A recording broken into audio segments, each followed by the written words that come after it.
Hello everyone, welcome to Brahmi academy. स्वागत है आपका लूसेंट रिवीजन सीरीज में, जहां पर हम लूसेंट को बिल्कुल शुरू से पढ़ रहे हैं बहुत ही अच्छे तरीके से मेमोरी ट्रिक्स के साथ। बहुत सारे बच्चों को ये पसंद भी आ रही है, बहुत अच्छे अच्छे कमेंट भी आ रहे हैं। तो आप सबके सपोर्ट के लिए बहुत बहुत थैंक यू। आप ऐसे ही अपना सपोर्ट देते रहिएगा, आगे बढ़ाते रहिएगा। आज का हमारा ये 6वां लेक्चर है, जहां भी आपको history, geography, polity, economy, science ये सारे सब्जेक्ट पूछे जाते हैं, वहां आपका लूसेंट जो है वो बहुत इंपॉर्टेंट हो जाता है, उसको याद करना बहुत इंपॉर्टेंट हो जाता है। तो हम बिल्कुल बेसिक से शुरू कर रहे हैं, हिस्ट्री वाले चैप्टर से, बिल्कुल जहां पहला आपका लूसेंट का पेज स्टार्ट होता है। तो हिस्ट्री क्योंकि ज्यादा है, उसके अलावा भूलती भी बहुत ज्यादा है, इसलिए हमने हिस्ट्री से स्टार्ट की है, इतिहास से शुरुआत की है। ये हमारा 6वां लेक्चर है। इसके पहले हम 5 लेक्चर और देख चुके हैं, तो आप जाके जरूर देखें। बिल्कुल आपको बेसिक से बहुत अच्छे तरीके से समझ में आएगा, मैं इसकी गारंटी ले सकती हूँ। तो जरूर जाके शुरू से देखें, हर एक चीज बहुत इंपॉर्टेंट है। मैंने ये भी बताया है कि कैसे पेपर में क्वेश्चन पूछे जाते हैं, तो कैसे आपको मेन चीजें जो है लूसेंट में वो याद करनी है। ठीक है, आज का जो लेक्चर है हमारा वो स्टार्ट करते हैं। सबसे पहले देखते हैं मोटिवेशनल कोट। मेहनत इतनी खामोशी से करो कि सफलता शोर मचा दे।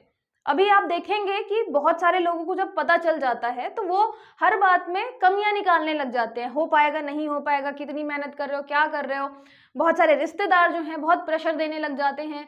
तो आपको क्या करना है, चाणक्य ने भी बोला है कि आपको कभी अपना एम, कभी अपना जो लक्ष्य है वो किसी से शेयर नहीं करना है। खामोशी से लगे रहिए, बस करते रहिए करते रहिए। जब लास्ट में आपका पीडीएफ में नाम निकलेगा तब बताइएगा कि आपने क्या किया है।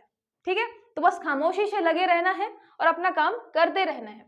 हमने शुरुआत की थी पहले पेज से, जहां मैंने आपको बताया था कि लूसेंट में या इतिहास को जब हम पढ़ते हैं तो क्या होता है, पहले हम साक्ष्यों को देखते हैं, स्रोत को देखते हैं कि कौन कौन से हमारे पास सोर्सेस अवेलेबल हैं। तो मैंने बताया एक लिखित सोर्स होता है, एक होता है आपका पुरातात्विक सोर्स। पुरातात्विक स्रोत मतलब आर्कियोलॉजिकल, लिखित मतलब लिटरेरी सोर्स है।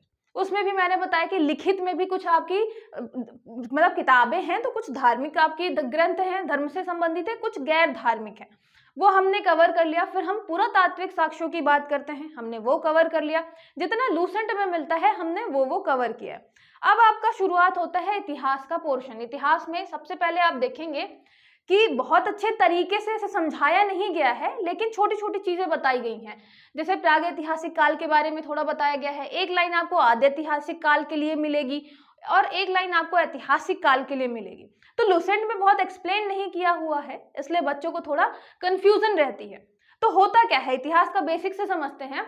इतिहास हम किसको बोलते हैं, तो एक इतिहास है जो कहलाता है प्रागैतिहासिक काल। ठीक है, एक मतलब इतिहास का जो काल है वो प्रागैतिहासिक काल कहलाता है, या उसको हम प्राग इतिहास बोलते हैं। क्यों बोलते हैं इसको, क्योंकि वहां पे हमारे पास कोई भी लिखित साक्ष्य नहीं था। यहाँ पे लोगों को लिखना नहीं आता था, स्क्रिप्ट डेवलप नहीं हुई थी, है ना, लिपि डेवलप नहीं हुई थी, तो लिखना नहीं आता था। तो हमें जो भी साक्ष्य मिले हैं वो कैसे मिले हैं, जैसे हमें औजार मिले हैं, है ना, हमें चित्रकारी मिली है, जिसकी मदद से हम समझते हैं कि उस टाइम पे सोसाइटी कैसी रही होगी, लोग कैसे रहते रहे होंगे, रहन सहन कैसा होगा। ठीक है, फिर आता है आपका आद्यैतिहासिक काल। मतलब एक टाइम ऐसा आएगा आपका जब आपको लिखित साक्ष्य मिले हैं, लिखित साक्ष्य तो मिले हैं लेकिन आप उनको अभी तक पढ़ नहीं पाए हैं। ठीक है, आप उनको अभी तक पढ़ नहीं पाए। जैसे बेस्ट एग्जांपल है आपका सिंधु घाटी सभ्यता, हमें उसके मिले हैं अलग अलग जगह पे बहुत सारी चीजें लिखी हुई मिली हैं, लेकिन हम अभी तक उसको डिकोड नहीं कर पाए हैं। ठीक है, प्रागैतिहासिक आपका प्री हिस्टोरिक एरा कहलाता है, आद्यैतिहासिक आपका प्रोटो हिस्टोरिक एरा कहलाता है, और ये आपका ऐतिहासिक हिस्टोरिक एरा, हिस्टोरिक पीरियड, ये आपका ऐतिहासिक मतलब यहाँ पे हमें लिखित साक्ष्य भी मिले हैं और आपके जो पुरातात्विक साक्ष्य हैं वो भी मिले हैं, पुरातात्विक साक्ष्य। ठीक है, ये भी मिला है। यहाँ पे आद्यैतिहासिक में क्या था, लिखित भी मिला है और पुरातात्विक भी मिला है। पुरातात्विक मतलब आर्कियोलॉजिकल, तात्विक साक्ष्य, आर्कियोलॉजिकल एविडेंसेस मिले हैं, लेकिन हम लिखित वाले को पढ़ नहीं पाए हैं अभी तक। और यहाँ पे हमें लिखित नहीं मिला है, जो भी हमें एविडेंसेस मिले हैं इससे संबंधित वो मिले हैं पुरातात्विक। मतलब अगर हमें प्रागैतिहासिक टाइम के बारे में जानना हो, प्री हिस्ट्री के बारे में जानना हो, तो सिर्फ और सिर्फ जो हमें खुदाई से मिले हैं अलग अलग एविडेंसेस, हमें सिर्फ उससे पता चलता है।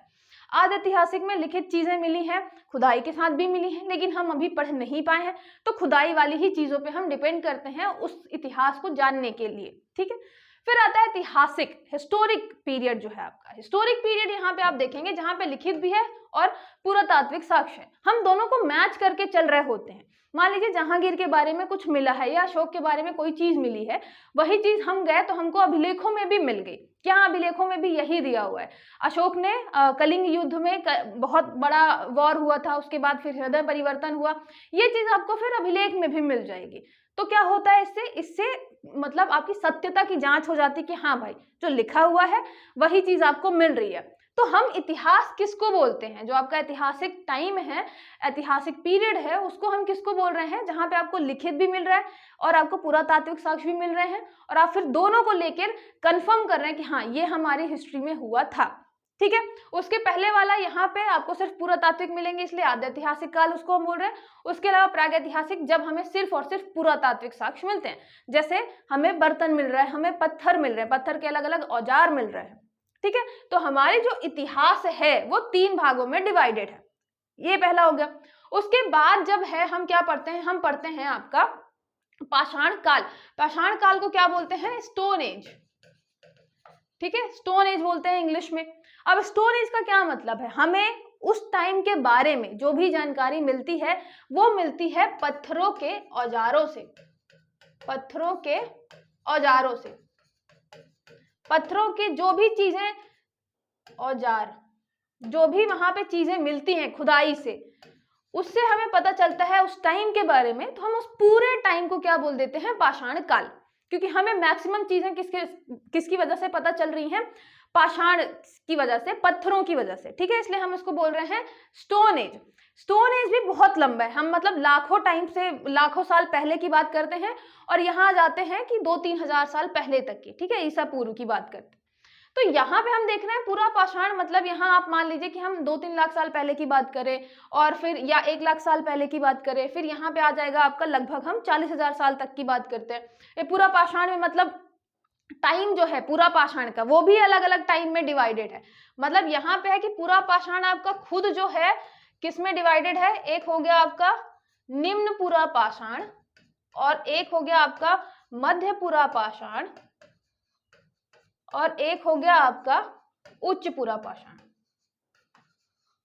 इनका कभी भी टाइम जो है वो फिक्स नहीं आता कि इतने से इतने हजार साल तक आपका पूरा पाषाण चल रहा था, जिसको इंग्लिश में बोलते हैं पैलियोलिथिक एज। फिर इतने से इतने टाइम तक मध्य पाषाण चल रहा था, मतलब मीजोलिथिक एज, और उसके बाद इतने से इतने टाइम तक नव पाषाण चल रहा था, नियोलिथिक एज। तो यहाँ पे आपका ये कहलाता है पैलियोलिथिक। ठीक है, ये आपका पैलियोलिथिक कहलाता है। मध्य आपका मीजोलिथिक कहलाता है। लिथिक मतलब आपका पत्थर हो ही गया, ना हो गया आपका नियोलिथिक। अब यहाँ पे आपको ध्यान देना है, हम थोड़ा बेसिक पढ़ रहे हैं, उसके बाद फिर फैक्ट पढ़ना चालू करते हैं। यहाँ पे आपको क्या डिफरेंस समझना है कि जो आपका पूरा पाषाण काल है वो आपका मतलब बहुत लंबा टाइम है, तो हमने उसको भी फिर 3 भागों में डिवाइड कर दिया, निम्न पूरा पाषाण, मध्य पूरा पाषाण और उच्च पूरा पाषाण। याद रखिएगा मध्य पूरा पाषाण अलग है, मध्य पाषाण अलग है ना। मध्य पूरा पाषाण की बात कर रहे हैं, मतलब यहाँ पे पैलियोलिथिक का जो डिवीजन है 3 उसकी बात कर रहे हैं। अब यहाँ पे डिफरेंस क्या है? पूरा पाषाण, मध्य पाषाण और नव पाषाण, इन तीनों में मेन जो चीज है वो अलग क्या क्या है? तो मध्य वाला तो आपको समझ में आ रहा है कि हम बीच की बात कर रहे हैं, मतलब कुछ गुण इस टाइम के मिलेंगे, पूरा पाषाण वाले कुछ गुण मिलेंगे और कुछ गुण नव पाषाण के मिलेंगे।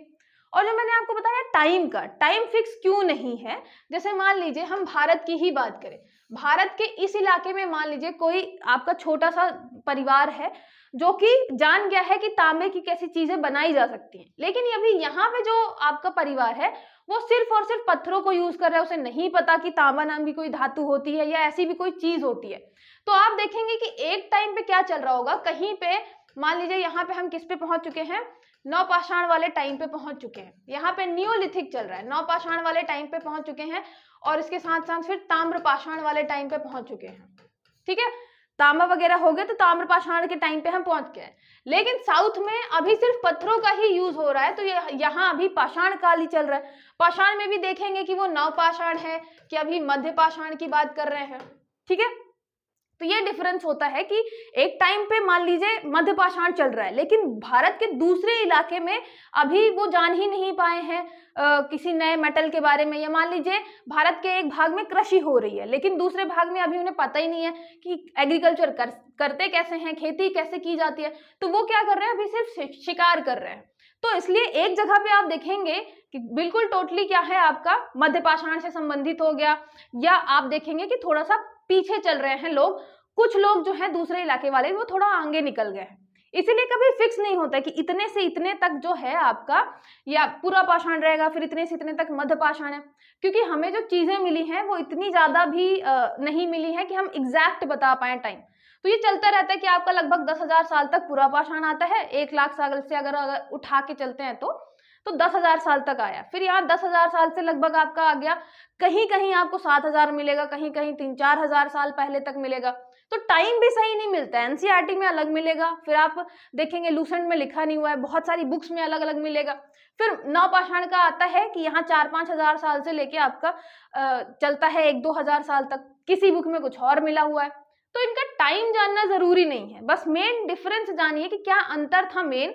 यहाँ पे जो आपका पूरा पाषाण वाला टाइम था, अब इसको मैं डिलीट कर दूं पहले, पूरा पाषाण वाले टाइम में क्या डिफरेंस था कि यहाँ पे सिर्फ और सिर्फ लोग क्या कर रहे होते थे, शिकार पे डिपेंड करते थे, शिकार पे। अब शिकार करेंगे आप तो आपको ऐसा तो है नहीं कि एक जगह पे बैठे हैं वहीं पे बैठे बैठे आपको शिकार मिल जाए, आपको बाहर जाना पड़ेगा, घूमना पड़ेगा, एक जगह से दूसरी जगह आप जाते रहेंगे शिकार के लिए, क्योंकि शिकार इंपॉर्टेंट था खाने के लिए। तो क्योंकि यहाँ शिकार पे डिपेंड करते थे सबसे ज्यादा, इसलिए यहाँ पे कोई भी स्थायी निवास आपको नहीं मिलेगा, क्योंकि एक जगह वो घर बनाकर रह ही नहीं सकते। आज जानवर यहाँ है, कल सुबह पता चला वो निकल गया 10 किलोमीटर आगे, तो आपको भी आगे बढ़ना पड़ेगा। मध्य पाषाण में क्या होता है, मध्य पाषाण में अभी इसके कुछ गुण आएंगे, इसके कुछ गुण आएंगे, मतलब यहाँ पे शिकार चलता ही रहेगा, स्थायी निवास नहीं रहेगा, मतलब परमानेंट सेटलमेंट, आपके लोग घर बनाकर नहीं रहना चालू करेंगे। लेकिन कुछ गुण इसके भी आएंगे। अब नवपाषाण वाले क्या गुण हैं कि यहाँ पे एग्रीकल्चर चालू हो जाता है, कृषि स्टार्ट हो जाता है, पशुपालन स्टार्ट हो जाता है, लोगों को पता चल जाता है कि जानवरों को पाला भी जा सकता है, पशुपालन स्टार्ट हो जाता है। तो मध्यकाल में आपको कुछ बहुत ही कम जगह, कुछ कुछ जगह आपको कृषि के भी साक्ष्य मिलेंगे, पशुपालन के भी साक्ष्य मिलेंगे। तो आपको ये याद रखना है कि लूसेंट में ये सारी चीजें नहीं दी हुई हैं, लेकिन होता क्या है कि इतिहास को बहुत बड़ा है, प्राचीन भारत का इतिहास, तो उसको भी हम डिवाइड कर लेते हैं। जब ऐसा टाइम था जहां पे हमें सिर्फ पत्थरों से पता चलता है उस टाइम के बारे में, तो हमने उसका नाम दे दिया पाषाण काल। उसको भी हमने डिवाइड कर लिया पूरा पाषाण, मध्य पाषाण, नवपाषाण, पैलियोलिथिक, मेसोलिथिक, नियोलिथिक। उसमें भी पैलियोलिथिक जो आपका पूरा पाषाण है, उसमें सिर्फ लोग शिकार करते थे, खाना बदोश टाइप के होते थे, है ना, एक जगह से दूसरी जगह जाते थे, इसलिए कहीं घर बना के नहीं रहते थे, स्थायी निवास नहीं था। नवपाषाण में क्या होता है, कृषि चालू हो जाती है। अब आप खेती करेंगे अगर, तो आपको एक जगह पर रुक के देखना पड़ेगा, एक दिन में तो आपकी फसल तैयार हो नहीं जाएगी। तो वहां पे क्या हुआ, यहाँ पे आपका स्थायी निवास चालू हो जाएगा, स्थायी निवास, परमानेंट सेटलमेंट आपका चालू हो जाएगा। कहाँ पे, नवपाषाण वाले टाइम पे, ठीक है। आपका आविष्कार पूरा पाषाण में ही हो जाएगा, शुरू में ही कर लेंगे, लेकिन पहिए वगैरह का आविष्कार बाद में होता है, ठीक है। तो आपको ये ध्यान देना है, बेसिक चीज जो है ये मैंने आपको बता दी। अब जब आप लूसेंट पढ़ेंगे, लूसेंट में जो भी आप पॉइंट पढ़ेंगे वो आपको समझ में आएगा। सबसे पहले जैसे नवपाषाण के बारे में, पूरा पाषाण के बारे में जो भी चीज लिखी है वो आपको समझ में आएगी, ठीक है। उसके पहले एक लाइन आद्य ऐतिहासिक टाइम के लिए लिखा हुआ है, वो भी आपको समझ में आएगी कि वहां पे लिखित साक्ष्य तो हैं लेकिन हम पढ़ नहीं पाए हैं अभी तक। और होमो सेपियंस याद रखिएगा, जब आपके बंदर से हम धीरे धीरे किस में बन रहे थे, आदमी बन रहे थे, मनुष्य बन रहे थे, तो बहुत सारी वैरायटी थी और बहुत सारे हमने नाम दिए थे। एक ऐसा आपका मानव जो सीधे नहीं खड़ा हो सकता, उसका अलग नाम था। एक ऐसा मानव जो सीधे खड़ा हो सकता था, जिसकी जो आपकी ये रीढ़ की हड्डी है वो बिल्कुल ऐसे सीधी हो गई थी, तो हम सीधे चलना सीख गए थे। शुरू में हम हाथ और पैर दोनों का उपयोग कर रहे थे, तो हमने सीधे खड़े होने वाले का नाम रखा होमो इरेक्टस। फिर हमारा ब्रेन थोड़ा डेवलप हुआ, है ना, आगे आगे हम बढ़े, तो जो फाइनल आपका ज्ञानी मानव कहलाता है, या जो हम आज के टाइम पे हैं, हम कहलाते हैं होमो सेपियंस, ठीक है। जो कि जब पूरा फुल डेवलप हो गया, हमारा माइंड डेवलप हो गया, हमारी पूरी बॉडी डेवलप हो गई, उसको हम बोलते हैं होमो सेपियंस। और ये लगभग 40,000 साल पहले तैयार हो गए थे। मतलब ऐसे कि हम अपने पूर्वजों की अगर बात करें तो हमारे पूर्वज लगभग 40,000 साल पहले बन गए थे, बिल्कुल तैयार हो गए थे, ठीक है। ये क्वेश्चन ऐसे पूछा नहीं जाता है किसी भी एग्जाम में, बस आपको ये पता होना चाहिए कि हम क्या कहलाते हैं, होमो सेपियंस कहलाते हैं, ठीक है। फिर आता है पूरा पाषाण, पैलियोलिथिक का। पैलियोलिथिक के टाइम पे आपका बताना है कि आग का आविष्कार हो गया था, तो आग का आविष्कार हमने पहले ही कर लिया था, पैलियोलिथिक पूरा पाषाण के ही टाइम पे। उसके अलावा पल्लावरम, जो कि कहाँ मिलेगा आपको, तमिलनाडु में प्रथम भारतीय पूरा पाषाण कलाकृति की खोज हुई है। मतलब यहाँ पे जो हमें पत्थर वगैरह मिले हैं, तो सबसे पहले कहाँ मिले हैं पूरे भारत में, तो पल्लावरम में मिले हैं, जो कि है तमिलनाडु में, ठीक है। अब यहाँ पे पल्लव कर सकते हैं, पल्लव, तो पल्लव का क्या हो गया, पल्लव है तमिल आदमी, ठीक है, तमिल आदमी है पल्लव, उसको क्या मिला है, उसको पूरा पाषाण पत्थर मिले हैं, ठीक है, याद रखिएगा पूरा पाषाण पत्थर मिले हैं, पूरा पाषाण पत्थर मिले हैं जो कि थोड़ा सा जले हुए हैं। आपको अगर आग का आविष्कार भी इसमें ऐड करना हो तो आप वो भी ऐड कर सकते हैं कि कुछ वो थोड़ा सा जले हुए हैं, तो आग का आविष्कार पूरा पाषाण से रिलेटेड हो जाएगा। ये तो आप ऐसे भी इमेजिन कर सकते हैं कि बहुत पहले हो गया था, मतलब पूरा पाषाण में ही काउंट होगा वो, है ना। तो यहाँ पे आप रिलेट कैसे करेंगे, तमिलनाडु का आपने कर लिया तमिल, या इसको आप नाडु को यहाँ पे ज्यादा दिमाग ना लगाते हुए आप सीधे सीधे तमिल को ही बना लीजिए कि तमिल आदमी है पल्लव, वो उसने क्या किया था, सबसे पहले पूरा पाषाण जो पत्थर हैं, जो औजार थे, उनकी खोज की थी, ठीक है। यहाँ पे कलाकृति जिसके लिए यूज हुआ है। फिर आता है नवपाषाण। मध्य पाषाण के बारे में कुछ नहीं दिया हुआ है लूसेंट में। मध्य पाषाण जो है आपका मीजोलिथिक, वो एक ट्रांजिशन जोन है, मतलब हमें कुछ चीजें पूरा पाषाण की मिलती हैं, कुछ नवपाषाण की भी मिलती हैं। एक ऐसा टाइम था जब लोग धीरे धीरे आगे बढ़ रहे थे, डेवलप हो रहे थे, ठीक है। नवपाषाण में क्या होता है, पहिए का आविष्कार होता है, ठीक है, पहिए का आविष्कार हो गया तो हम दूर दूर ट्रेवल करने लग गए। जैसे ही हम दूर ट्रेवल करने लग जाएंगे तो हम क्या करेंगे, हम दूर दूर घर बनाना चालू करेंगे। तो आप देखेंगे भारत में बहुत सारी जगह आपको नवपाषाण नियोलिथिक की क्या मिलेंगे, स्थल मिलेंगे। उसके अलावा हमने पशुपालन चालू कर दिया, हमने एग्रीकल्चर चालू कर दिया, ठीक है। और जब हम एग्रीकल्चर चालू करेंगे तो मैंने आपको बताया है कि हमें घर बना के रहना पड़ेगा, तो स्थायी निवास, परमानेंट सेटलमेंट स्टार्ट हो गया, ठीक है। और यहाँ पे एक चीज और है कि पशुपालन में सबसे पहला जो पालतू पशु है वो हमने बनाया था कुत्ता।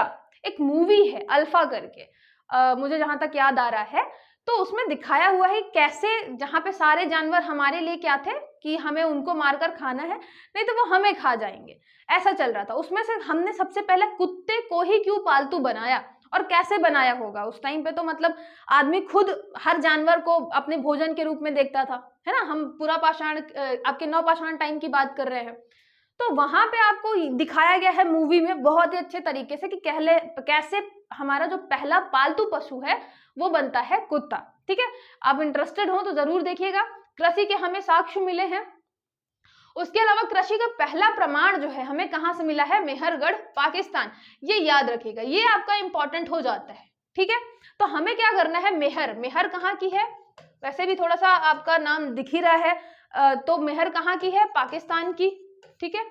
यहाँ आप याद रखिए मेहर पाकिस्तान की है। और सबसे पहले उसने क्या किया था, खेती करना चालू किया था। तो कृषि सबसे पहले किसने चालू की थी, मेहर ने। लेकिन यहीं पे बात करें अगर पशुपालन की, जो कि आपका फैक्ट वहां पे मिलता नहीं है लूसेंट में, तो याद रखिएगा हमें पशुपालन का सबसे पहला जो साक्ष्य है, पशुपालन का पहला साक्ष्य वो कहां से मिला है, तो अच्छी बात यह है कि ये हमें मिला है मध्य प्रदेश में, आदमगढ़ नर्मदापुरम जिला, या आप चाहें तो यहाँ पे सीधे मध्य प्रदेश याद रखिए, ठीक है। मध्य प्रदेश वाले हैं वो डिटेल में याद रखेंगे, नहीं तो आपको ओवरऑल याद रखना है कि आदमगढ़ जो है, आदम नाम का एक आदमी है, उसने सबसे पहले पशुपालन चालू किया था, ठीक है। और पशुपालन में भी आपको कुत्ता रिलेट करना है, तो याद रखिएगा आदम नाम के आदमी ने कुत्ते को आपका पालतू जो है पशु बनाकर पालना चालू किया था, ठीक है। तो ये हो गया आपका आदमगढ़। लूसेंट में ये फैक्ट नहीं है, आप ऐड कर सकते हैं। यहाँ पे कृषि से रिलेटेड याद रखना है कि हमें एग्रीकल्चर से अगर बात करें तो सबसे पहला जो है वो प्रमाण कहाँ मिला है, मेहरगढ़ पाकिस्तान, मेहर पाकिस्तान में खेती कर रही है। उसके अलावा अगर बात करें चावल का प्रथम साक्ष्य कहाँ मिला है, क्योंकि चावल जो है राइस का प्रथम साक्ष्य हमें मिला है कोल्डी हवा में, कोल्डी हवा उत्तर प्रदेश। जब हम उत्तर में जाते हैं तो हमें कोल्ड हवा लगती है और उस कोल्ड हवा में चावल अच्छा बनता है, ये चावल अच्छा पैदा होता है। अब ऐसे रिलेट करेंगे कि चावल अच्छा कहाँ पैदा होती है, जहां उत्तर में हमारे पास क्या होती है, कोल्ड हवा होती है, ठीक है। कोल्ड मतलब ठंडी ठंडी हवा होती है, वहां पे चावल अच्छा उगता है। उत्तर की बात कर रहे हैं, भारत के उत्तर में, तो उत्तर प्रदेश, कोल्डी हवा, चावल का प्रथम साक्ष्य मिला है हमें, ठीक है, प्राचीनतम साक्ष्य। फिर आता है मनुष्य द्वारा उपयोग की गई पहली धातु, वो थी तांबा। अच्छा, रिलेट कैसे करेंगे, तो मैं साथ ही साथ में करती जा रही हूँ। मेहर ने कृषि की, कोल्ड हवा के कारण आपका चावल बहुत ज्यादा उत्पादन हो रहा है, तो ये सारी चीजें आप साथ ही साथ में करते चलेंगे। पहली धातु हमने उपयोग की थी वो थी तांबा, कॉपर। कॉपर की हमने क्या बनाई थी, पहला हथियार जो बनाया था वो बना था कुल्हाड़ी। और ये हमें साक्ष्य कहाँ मिलता है, अतिरपक्कम, ये भी आपका तमिलनाडु में है, ठीक है। तो अब आपको क्या रिलेट करना है कि मनुष्य ने जब तांबे का उपयोग किया तो कुल्हाड़ी बनाई, तो तांबे की कुल्हाड़ी किसके पास थी, मनुष्य के पास। बहुत पहले अगर बात करें, सबसे पहले किसी अगर धातु का हमने उपयोग किया तो हमने तांबे का उपयोग करके कुल्हाड़ी बनाई। और फिर कुल्हाड़ी को जब हमने बनाया तो कुछ लोगों ने बोला कि आप अति कर रहे हो, तांबे की कुल्हाड़ी मत बनाओ, है ना, तांबे का और आभूषण बना दो, आभूषण अच्छा लगेगा। तो आप अतिरपक्कम को चाहे तो एक दो बार पढ़ेंगे, तमिलनाडु से रिलेटेड है ये भी, तो भी याद हो जाएगा, नहीं तो आप इस अति वर्ड से भी बना सकते हैं, ठीक है। अति यूज किया गया था तांबे की कुल्हाड़ी में, तांबे का। अब कुछ भी चाहे तो रिलेट कर सकते हैं अपने हिसाब से। ये हो गया किसके लिए, पहला तांबा यूज किया था हमने, तांबे की कुल्हाड़ी बनाई थी। अतिरपक्कम में अति तांबा यूज किया था हमने उस कुल्हाड़ी में, जो हमारा क्या है, सबसे प्राचीनतम साक्ष्य, पहला धातु है जो हम उपयोग कर रहे थे, ठीक है। उसके बाद आता है आपका, भारत में पूरा पाषाण कालीन औजार की खोज जो है रॉबर्ट ब्रूसफुट द्वारा की गई थी 1863 में। याद रखिएगा, ये ज्यादा इंपॉर्टेंट नहीं है लेकिन ये नाम इंपॉर्टेंट है। रॉबर्ट नाम का जो आदमी था उसने सबसे पहले पूरा पाषाण जो आपके औजार है उनकी खोज की थी, तो ये भी बहुत इंपॉर्टेंट है। रॉबर्ट का आपको याद रखना है, या रॉबर्ट ब्रूसफुट, यहाँ पे आप कर सकते हैं जो इसका फुट है, रॉबर्ट का जो फुट है वो कहाँ पे है, बहुत पूरा पाषाण टाइम पे जो स्थल है वहां पे पड़ा था, तब उसको पता चला कि ये स्थल जो है पूरा पाषाण समय से संबंधित है, क्योंकि रॉबर्ट का क्या पड़ा था, वहां पे फुट पड़ा था। या आप सिर्फ रॉबर्ट से भी रिलेट कर सकते हैं कि रॉबर्ट जो है, रॉबर्ट याद रखिएगा नाम, उसने पूरा पाषाण पैलियोलिथिक टाइम के जो औजार हैं उनको खोजा था भारत में, ठीक है। फिर आता है ताम्र पाषाण युगीन संस्कृतियां। वहां पे आपको सिर्फ एक लाइन मिलेगी लूसेंट में कि इनाम गांव जो था वो जोरवे संस्कृति से रिलेटेड है, उससे ज्यादा कुछ नहीं मिलता। आपको याद रखना है कि जब हम यहाँ बात कर रहे थे पूरा पाषाण की, पूरा पाषाण, ठीक है, फिर हो गया आपका मध्य पाषाण, मध्य पाषाण, फिर उसके बाद आता है आपका नव पाषाण, और इसके बाद आता है आपका ताम्र पाषाण। ताम्र पाषाण एक ऐसा टाइम जब हम तांबे का यूज कर रहे थे और साथ ही साथ पत्थरों का भी यूज कर रहे थे, क्योंकि तांबा इतना स्ट्रांग नहीं होता था, तो हम तांबे के साथ साथ पत्थरों का भी यूज कर रहे थे। तो उस टाइम को हमने बोला ताम्र पाषाण, क्योंकि हमें जो चीजें पता चलती हैं उसी से ही पता चलती हैं। तो ताम्र पाषाण की जो संस्कृतियां हैं, संस्कृति मतलब एक छोटे से इलाके में सेम चीजें, रहन सहन जो भी है, वहाँ का खाना पीना जो भी है, वो सारी चीजें जो हैं एक दूसरे से मिलती हों, तो वो हो गई संस्कृतियां। तो भारत में बहुत सारी हैं आपकी ताम्र युगीन संस्कृतियां, लेकिन 3 इंपॉर्टेंट हैं जो आपको पढ़नी है, ठीक है, 3 आपको पढ़नी है और ये तीनों इंपॉर्टेंट है। यहाँ पे क्या कर सकता है, जैसे आपका इनाम गांव दिया हुआ है लूसेंट में कि इनाम गांव जो है जोरवे संस्कृति से रिलेटेड है। जोरवे संस्कृति जो है आपको कहाँ मिलेगी, याद रखिएगा, ये मिलेगी महाराष्ट्र में, महाराष्ट्र वाले इलाके में, इस वाले इलाके में, है ना। नासिक हो गया, उसके अलावा दैमाबाद है ही है, जोरवे है, इनाम गांव, सोन गांव, ऐसे कुछ स्थल हैं जो जोरवे संस्कृति से रिलेटेड है। यहाँ पे मतलब जो भी चीजें मिली हैं वो एक जैसी मिली हैं। और यहाँ की इस संस्कृति की एक खास बात यह है कि लोग अस्थि कलश जो होता था उनका, वो अपने घर के फर्श के नीचे ही गाड़ के रखते थे अस्थि कलश को, है ना, गंगा जी में बहाने नहीं ले जाते थे। तो ये आपको कहाँ मिलेगा, महाराष्ट्र वाले इलाके में। नाम याद रखना है, हम जोरवे की बात कर रहे हैं, जोर लगाते हैं कहाँ पे, जब हम महाराष्ट्र को आप चाहें तो सिर्फ मुंबई बस से याद कर सकते हैं, है ना, मुंबई से भी रिलेट कर लेंगे। जोर लगाते हैं, जोर लगाते हैं, क्या करते हैं यहाँ पे, फिर इनाम देते हैं, इनाम गांव दैमाबाद, ये आपका इनाम गांव वाला को जो है टॉपिक वो लिखा हुआ है, इसलिए आप इनाम गांव से रिलेट कर ले कि मुंबई में क्या करते हैं, जोर लगाकर हर काम करते हैं, उसका बाद में उन्हें क्या मिलता है, बहुत सारा इनाम मिलता है। याद रखिएगा ये ताम्र पाषाण युगीन संस्कृतियां हैं, चालकोलिथिक पीरियड से संबंधित है।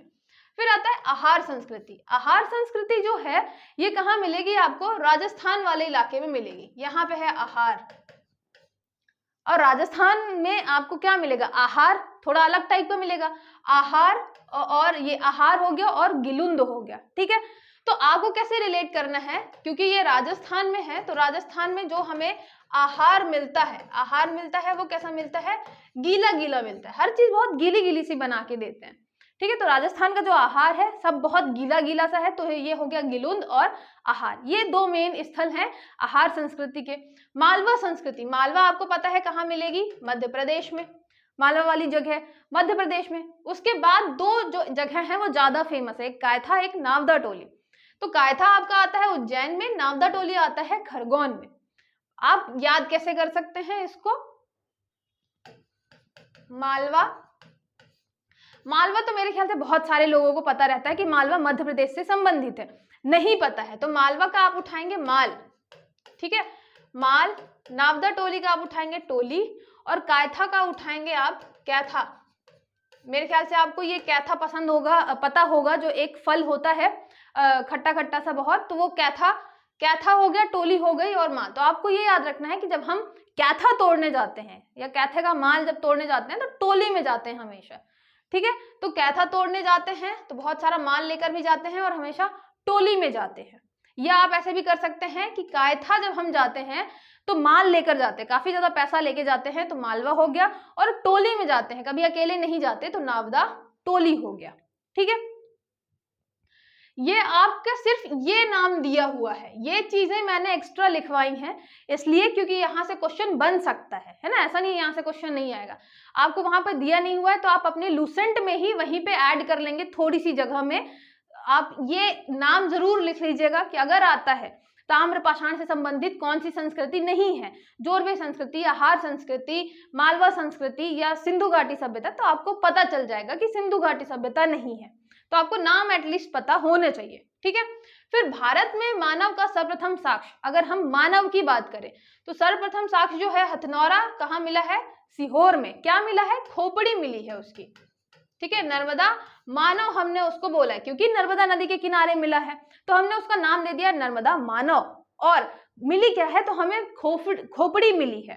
खोपड़ी को जब हमने स्टडी की तो हमें पता चला कि ये जो आपका नर्मदा मानव है ये होमो इरेक्टस प्रजाति का था। तो होमो इरेक्टस मतलब जब हम बिल्कुल सीधा होना शुरू करते हैं, तो आप उससे ये अंदाजा लगा सकते हैं कि हमारा जो मध्य प्रदेश है या हमारा जो भारत है वो कितने पहले टाइम से यहाँ पे लोग रहते थे। आदि मानव में भी अगर हम होमो इरेक्टस की बात करें तो बहुत साल पहले क्या थे, आपके होमो इरेक्टस हुआ करते थे। मतलब उतने टाइम से हमारे यहाँ ये जो आपकी मतलब ह्यूमंस थे वो क्या करते थे, निवास करते थे, ठीक है। तो ये आपको जरूर याद रखना है। तो मानव का सर्वप्रथम साक्ष्य मिलेगा आपको हथनौरा सीहोर, जिसका नाम है नर्मदा मानव। तो नर्मदा मानव के नाम से भी आपको क्वेश्चन पूछा जा सकता है ना। उसके अलावा कहाँ है, हथनौरा सीहोर में। सीहोर कहाँ मिलेगा आपको, मध्य प्रदेश में। तो यहाँ पे आप रिलेट कैसे करेंगे कि जो आपका नर्मदा जी है, नर्मदा जी में जो आपकी नौरा फतेही है, हथनौरा को आप नौरा फतेही कर सकते हैं। अगर आपने डांस वगैरह देखा होगा तो याद तो होगा ही नौरा फतेही। तो नौरा जो है नर्मदा जी में जब जाती है, ठीक है, नर्मदा जी में जाती है तो क्या करती है, नर्मदा जी में स्नान करती है। और ये नर्मदा जी में कहाँ घूमने जाती है, सीहोर का आप बना सकते हैं शहर। ये चाहे तो मध्य प्रदेश से, जो मध्य प्रदेश के बाहर वाले हैं वो सिर्फ मध्य प्रदेश याद कर सकते हैं कि नर्मदा जी में हमारी जो नौरा है वो जाती है पूजा पाठ करने, स्नान करने। उसके अलावा ये कहाँ स्थित है, मध्य प्रदेश में। वैसे भी नर्मदा नदी मध्य प्रदेश में है तो आप उससे भी रिलेट कर सकते हैं, ठीक है, तो वहां पे भी रिलेट हो जाएगा। तो ये हमने देखा कि शुरुआती दौर में आपको लूसेंट में कितना मिलता है कि पहला कृषि साक्ष्य मेहरगढ़, मेहर के यहाँ मिला है। उसके अलावा चावल की बात करें तो कोल्डी हवा, कोल्ड हवा में चावल हो रहा है। पशुपालन की बात करें तो आदमगढ़, आदम नाम का व्यक्ति है जो कुत्ता पालना स्टार्ट कर रहा है। उसके अलावा बात करें सर्वप्रथम साक्ष्य की, किसकी, मानव की। ये मानव का सर्वप्रथम साक्ष्य भारत में कहाँ मिला है, एकमात्र जगह मध्य प्रदेश का हथनौरा, जहां पे हमें होमो इरेक्टस मिला है, ये भी याद रखिएगा। कहाँ स्थित है, सीहोर में। आई होप आपको सारी चीजें समझ में आई होंगी। आप क्वेश्चन जरूर करिएगा। अभी हमने शुरुआती दौर में क्वेश्चन नहीं देखे, लास्ट जो आपके क्वेश्चन है वो मैं आपसे कुछ पूछ लेती हूँ रिवीजन के लिए। सबसे पहले आपको बताना है कि आपका जो नासिक अभिलेख है, नासिक अभिलेख वो किस राजा से संबंधित है, ठीक है, वो किस राजा से संबंधित है, और राजा के साथ साथ उसका आपको वंश भी बताना है, किस वंश से संबंधित है, ठीक है। उसके अलावा दूसरा आप बताइए जो आपकी हिस्टोरिका है, हिस्टोरिका नामक पुस्तक ये किसने लिखी है, हिस्टोरिका नामक जो बुक है वो किसकी लिखी हुई है। फिर आपको बताना है रिहला, ये जो पुस्तक है वो किसके द्वारा लिखी गई है ना। हम हमेशा रिवीजन करते हैं, थोड़ा रिवीजन इसमें भी कर लेते हैं। रिहला नामक जो पुस्तक है किसने लिखी है, और महाभाष्य नामक जो पुस्तक है वो किसने लिखी है, महाभाष्य किसकी है। आप चाहें तो खुद से आंसर कर लें, अपने आप को बता लें कि ये सब में आपको क्या चीज आ रहा है क्या नहीं आ रहा है। आप चाहें तो कमेंट करके भी आंसर बता सकते हैं, ठीक है। आई होप आपको चीजें अच्छे समझ में आई होंगी। लाइक और शेयर जरूर करिएगा। पीडीएफ के लिए आप टेलीग्राम चैनल ज्वाइन कर लीजिएगा। टेलीग्राम में आपको ब्राह्मी एकेडमी के टेलीग्राम चैनल में आपको ये पीडीएफ मिल जाएंगे, ठीक है। आई होप आपको सारी चीजें समझ में आई होंगी। चलिए मिलते हैं नेक्स्ट लेक्चर में।